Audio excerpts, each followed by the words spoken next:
अब आपका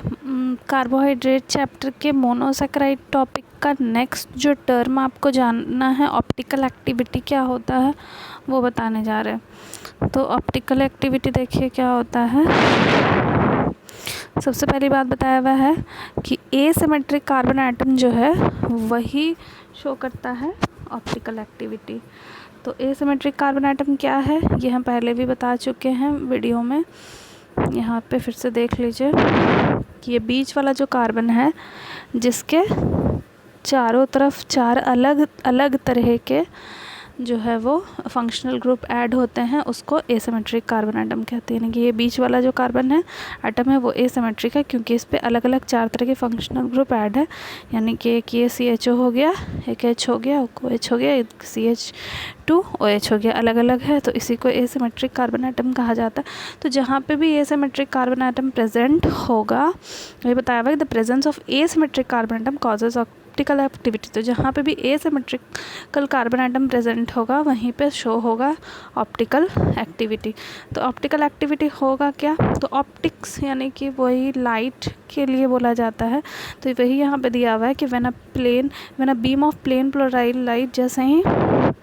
plane polarize light जो है वो कहाँ पड़ता है, किसी भी कार्बोहाइड्रेट यानी कि किसी भी शुगर के सॉल्यूशन पे जैसे ही क्या पड़ेगा, प्लेन पोलराइज्ड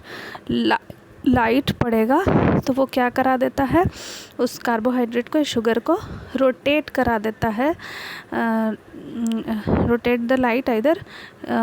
लेफ़्ट या फिर राइट साइड में रोटेट करा देता है। और इसी रोटेशन के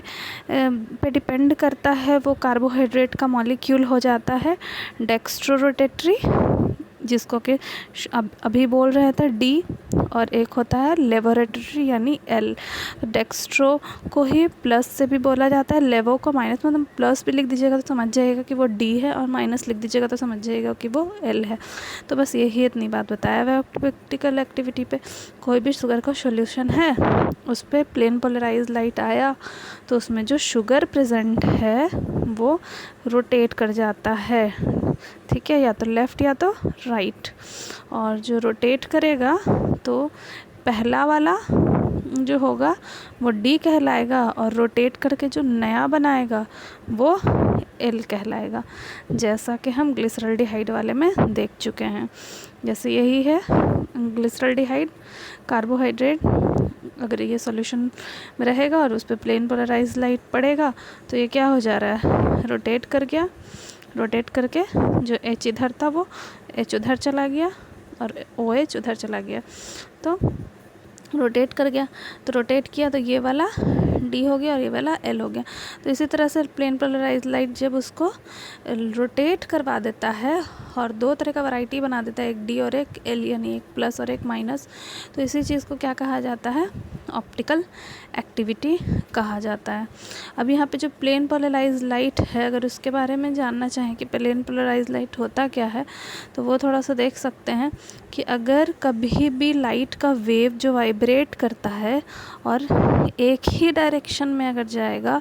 इन अ प्लेन परपेंडिकुलर डायरेक्शन में ही सिर्फ आगे चलेगा उसका वेव, तो उसी को प्लेन पोलराइज लाइट कहा जाएगा। जैसे कि यहाँ पे देखिए ऐसे समझ में आ जाएगा कि जैसे कि ये लाइट बीम है, लाइट आगे गया और यहाँ से जो लाइट जा रहा है वो अनपोलराइज बता रहा है और यहाँ से जो लाइट आ रहा है वो पोलराइज लाइट है। अनपोलराइज यानी कि उसका कोई एक फिक्स डायरेक्शन सिर्फ एक ही नहीं है, हर तरफ हर डायरेक्शन में लाइट जा रहा है, तो उसको अनपोलराइज्ड लाइट कहेंगे। देखिए ऐसे ऐसे भी लाइट जा रहा है, ऐसे ऐसे भी लाइट जा रहा होता है, ऐसे ऐसे भी जा रहा होता है, ऐसे ऐसे भी जा रहा होता है, हर डायरेक्शन में लाइट जा रहा होता है, तो वो क्या कहलाता है, अनपोलराइज लाइट। लेकिन एक पोलराइज़र जब लगा दिया जाता है तो ये पोलराइज़र क्या करता है ना कि बाकी तरफ से वाला जो वेव है, बाकी डायरेक्शन वाला वेव को रोक देता है और सिर्फ प्लेन परपेंडिकुलर डायरेक्शन में एक ही वेव